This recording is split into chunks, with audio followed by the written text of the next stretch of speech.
Hello everyone, good morning. আজ আমি তোমাদেরকে দেখাবো তারামায়ের জল করে ওটা হাসি মুখটা, যেটা দেখে তোমাদের জীবনটাই অনেকটা সুন্দর হয়ে যাবে। তাই আমি সবার প্রথমে পৌঁছে গেছি দোকানে। এখান থেকে আমি প্রসাদ নেব। সঙ্গে করে এই দুটো শাড়ি আমি নিয়ে এসেছিলাম। তারপর দোকান থেকে ফুল, বেলপাতা, মালা, প্রসাদ নিয়ে আর 5টা দর্শনার্থীর মতো দাঁড়িয়ে পড়েছি লাইনে। একটার পর একটা ধাপ উঠতে উঠতে আমি অবশেষে পৌঁছে গেছি গর্ব গিয়ে।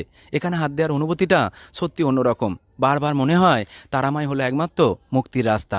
এই দেখো, আমার মা কত সুন্দর করে সন্তানের দিকে হাসি মুখ নিয়ে তাকিয়ে রয়েছে। তার আমার সামনে দাঁড়িয়ে তোমাকে কিছু চাইতে হবে না, শুধু মায়ের সামনে গিয়ে দাঁড়ালে মা এমনিতেই সন্তানের দুঃখ কষ্ট নিজে থেকেই দূর করে থাকে। মায়ের জন্য নিয়ে আসা মালা, শাড়িটা একটার পর একটা অর্পণ করছি। মা, তুমি ভালো থেকো, আমার পরিবারকে সবসময় ভালো রেখো, আর অসহায় মানুষগুলোর সর্বদাই সঙ্গে থেকো, এটাই আমার সবচেয়ে বড় চাওয়া।